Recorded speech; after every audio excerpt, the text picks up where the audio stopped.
Ya Allah, ya Tuhan kami, mengawali perjalanan kehidupan kami di tahun yang baru, tahun 2025. 52 minggu yang Tuhan siapkan untuk kami beribadah bersekutu dengan Tuhan. Inilah minggu pertama yang telah kami jalani. Dalam menjalani hari-hari hidup kami ke depan, di minggu pertama ini di tahun yang baru, kami akan membaca kebenaran firman Tuhan. Biarlah firman yang telah kami buka di tangan kami masing-masing, Roh Kudus menuntun kami, Roh Kudus memberikan pengertian bagi kami, supaya pada saat kami membaca bagian firman Tuhan ini, kami dimampukan untuk mengerti, menghayati, dan Roh memampukan kami untuk kami dapat melakukan, mempraktikkan itu dalam seluruh kehidupan kami hari lepas hari.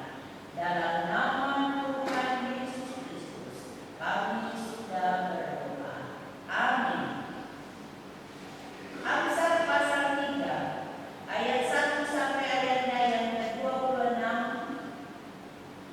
Tema pembacaan berkat dari hikmat ayat 1 dan seterusnya. Hai anakku, janganlah engkau melupakan ajaranku, dan biarlah hatimu memelihara perintahku. Karena panjang umur dan lanjut usia serta sejahtera akan ditambahkannya kepadamu. Janganlah kiranya kasih dan setia meninggalkan engkau. Kalungkanlah itu pada lehermu, tuliskanlah itu pada loh hatimu.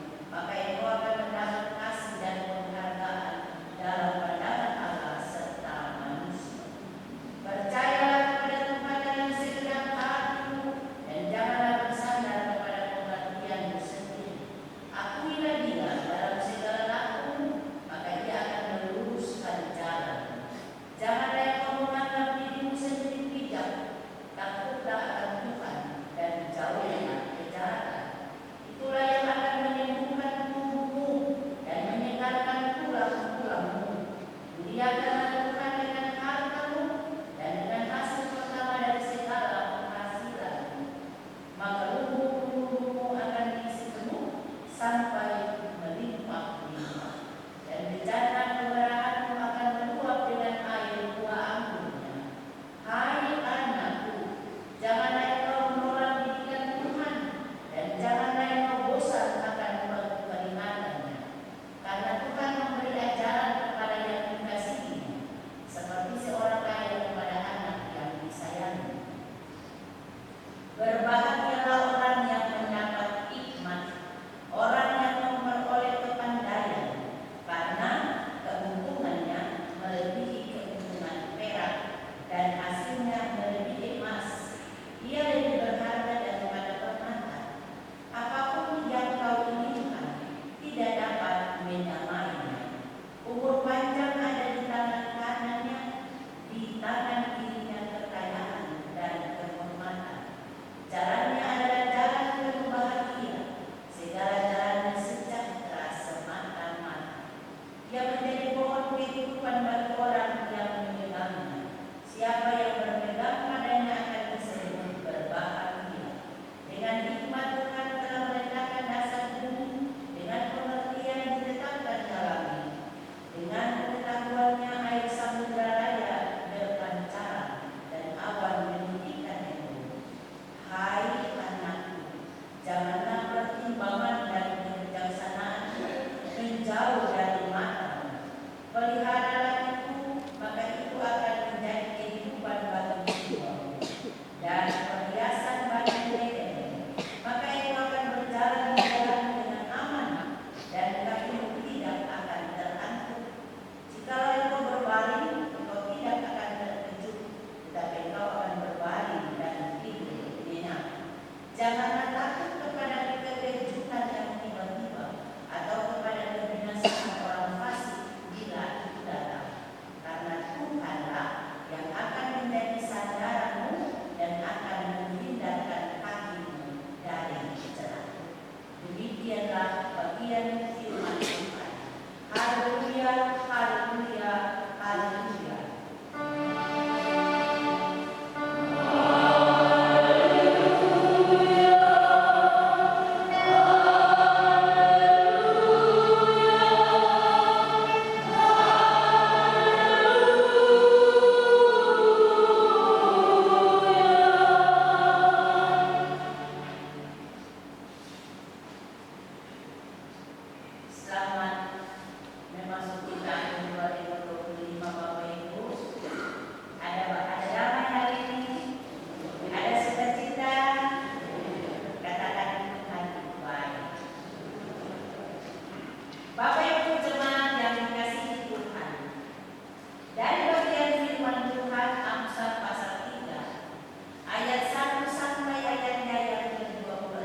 Percayalah dan taatlah. Percayalah dan taatlah. Ini memiliki hikmat di dalam hati dan lakukan dalam perbuatan sehari-hari. Percaya kepada Tuhan dengan segenap hati dan mengakui Tuhan dengan segala hal atau dalam segala hal. Bergantunglah sepenuhnya pada Tuhan Bapa Ibu. Dikatakan dalam harta, dalam penghasilan yang teroleh, yang pertama itulah cara hidup yang dimaksud, yang diwujudkan, yang disebut hikmat itu sendiri. Karena hikmat Tuhan sebagai manifestasi ketergantungan manusia kepada Tuhan sebagai pusat hikmat itu sendiri.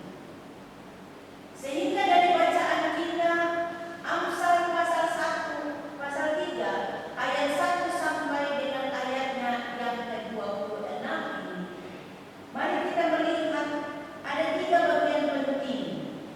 Bagian yang pertama itu pada ayatnya yang pertama sampai ayatnya yang ke-10. Bagian yang kedua pada ayatnya yang ke-11 sampai ayatnya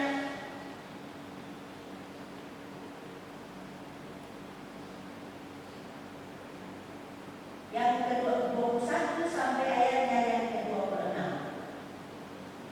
Bagian yang pertama ayat 1 sampai ayatnya yang ke-10, ayatnya yang kedua, bagian yang kedua ayat 11 sampai ayatnya yang ke-20, bagian yang ketiga ayatnya yang ke-21 sampai ayatnya yang ke-26. Mari kita lihat sama-sama Bapak Ibu Saudara. Mengapa demikian? Bagian yang pertama, kedua dan ketiga ini dimulai dengan kata sapaan, hai anakku. Bapak Ibu lihat di Alkitab. Bapak Ibu lihat di Alkitab. Setiap bagian itu dimulai dengan kata sapaan, hai anakku. Bagian pertama, hai anakku, janganlah engkau melupakan ajaranku. Bagian yang kedua, hai anakku, janganlah engkau menolak didikan Tuhan. Dan bagian yang ketiga, hai anakku, janganlah pertimbangan dan kebijaksanaan itu menjauh dari mata. Mari kita melihat bagian yang pertama. Sapaan ini, sapaan hai anakku ini berkaitan atau terkait dengan pola kehidupan bangsa Yahudi, di mana pengajaran itu dimulai dari keluarga. Ajaran tentang kebenaran firman Tuhan, ajaran tentang hikmat ini dimulai dari keluarga bangsa Yahudi. Jadi sebelum seorang anak itu dia keluar, bisa bersosialisasi dengan orang lain, bisa berhubungan bergaul dengan orang lain, keluarga itu merupakan pusat atau sentral pengajaran hikmat itu sendiri yang diberikan oleh seorang ayah kepada anak-anaknya. Jadi pusat pengajaran hikmat, pusat pengajaran Alkitab atau kebenaran firman Tuhan menurut bangsa Yahudi itu dimulai dari keluarga. Oleh karena itu, pada ayatnya yang pertama sampai ayatnya yang ke-10 yang merupakan bagian pertama ini berbicara tentang hidup dalam hikmat adalah seperti seorang anak yang tidak melupakan ajaran bapaknya.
memimpin jalan kehidupan, serta selalu menikmati kelimpahan berkat Tuhan.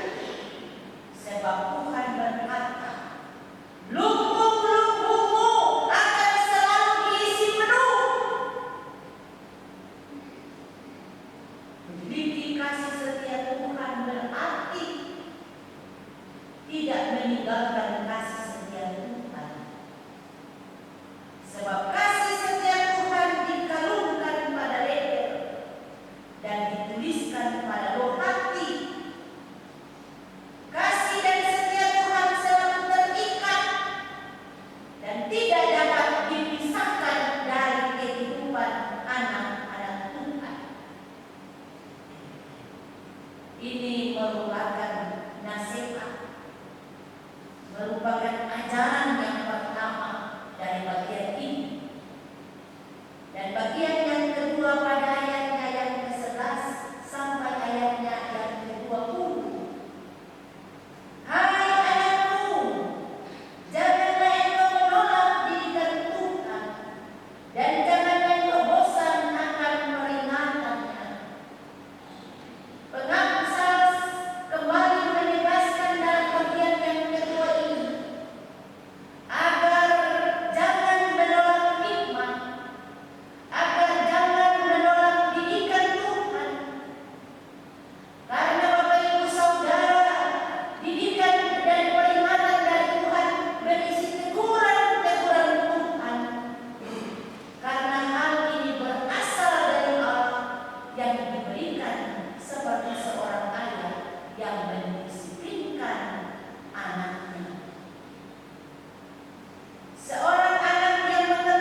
nasihat, teguran, ajaran.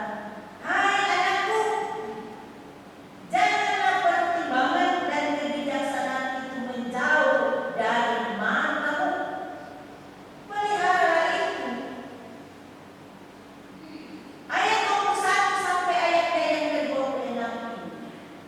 Bagian ini berisi ajakan sebagai umat untuk memelihara hikmat.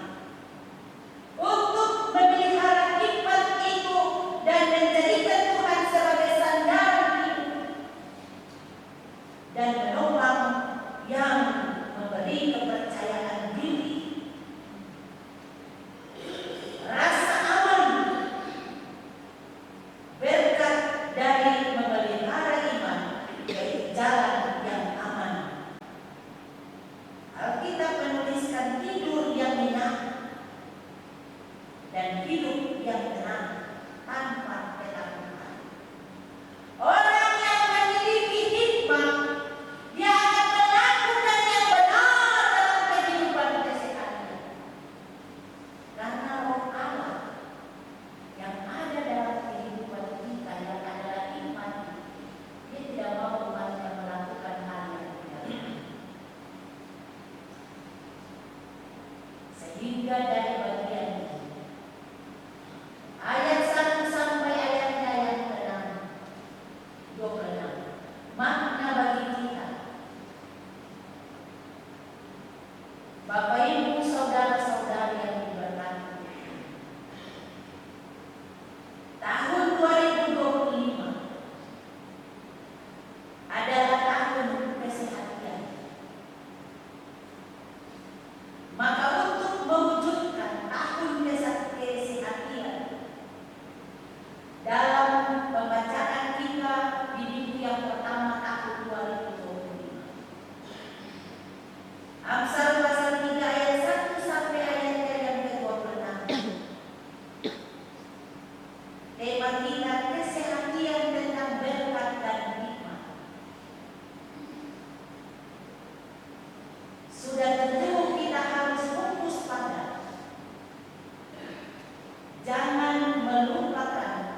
memilih dan melayani tidak apa-apa Pak, nanti kita akan berlaku hubungannya tentu. Di situ dia merasa kok di gereja ini orang-orang yang berkata bahwa mereka beriman, mereka percaya pada Tuhan, mereka mengasihi, mereka menghormati satu dengan yang lain. Kenapa saya rasa terpojok di tempat ini? Lalu memilih batu saya dengan sukacita dan saya rasa damai di sana. Kita mulai belajar untuk memberikan sikap-sikap kita sesuai dengan hikmat yang kita miliki dari Tuhan, supaya orang-orang yang ada dalam persekutuan jemaat akan merasa bahwa benar-benar kita adalah orang-orang yang bisa menciptakan damai sejahtera dengan hikmat yang kita miliki. Amin Bapak Ibu. Bila kita hendak hidup sehat, maka kita harus patuh, kita harus setia dan taat pada didikan dan peringatan Tuhan. Kita harus patuh, setia, taat pada didikan dan peringatan Tuhan, supaya apa yang kita miliki dalam hidup ini benar-benar memberikan kontribusi positif dan memberikan sukacita dalam seluruh kehidupan kita. Bila hendak hidup sehati, maka hanya satu saja yang kita andalkan adalah Tuhan. Yang lain jangan. Tuhan saja menjadi andalan kita. Siapapun yang ada di sekitar kita, Tuhan di atas segala-galanya. Tuhan adalah andalan kita untuk kita bisa hidup kesehatan. Sehati berarti jangan berpikir negatif tentang orang lain. Sehati berarti melihat kekurangan orang lain dan kelebihan kita akan menutupi kekurangan orang lain. Sehati berarti orang yang mengalami tekanan-tekanan dalam hidup, maka kita yang memiliki hikmat dapat memberikan kekuatan dan penghiburan bagi mereka. Bukan kita menjadi bagian untuk mereka mendapat dan memperoleh tekanan yang lebih berat dalam kehidupan mereka. Karena apabila kita memiliki hikmat Tuhan, maka kesehatan itu akan terwujud dalam hidup dan kehidupan kita. Bila kita hendak hidup sehat, maka janganlah cepat-cepat mengambil keputusan. Janganlah cepat-cepat mengambil keputusan. Janganlah cepat-cepat berbicara. Cepat berbicara tanpa memahami dulu. Emosi lebih tinggi, maka sukacita hikmat itu tidak akan kita miliki dan perangi. Pelihara hidup yang penuh dengan pertimbangan dan kebijaksanaan. Hal ini akan terwujud bila kita mengandalkan tuntunan dan kuasa Roh Kudus. Kita dituntun dengan kuasa Roh hikmat Tuhan, sehingga segala-galanya dapat kita praktekkan di dalam kehidupan kita. Nama Tuhan dipuji sebagai sumber hikmat itu sendiri. Tuhan yang punya firman memberkati kita dan memberikan pengertian serta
Saya sudah lihat loh, tapi takutnya saya bicara bersiapa.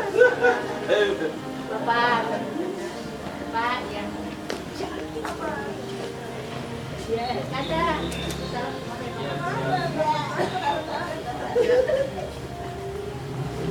Iya, itu sudah ada baru pertama baru. Lupa dibuat tadi. Lupa dibuat tadi. Bapak, selamat datang di kota kami.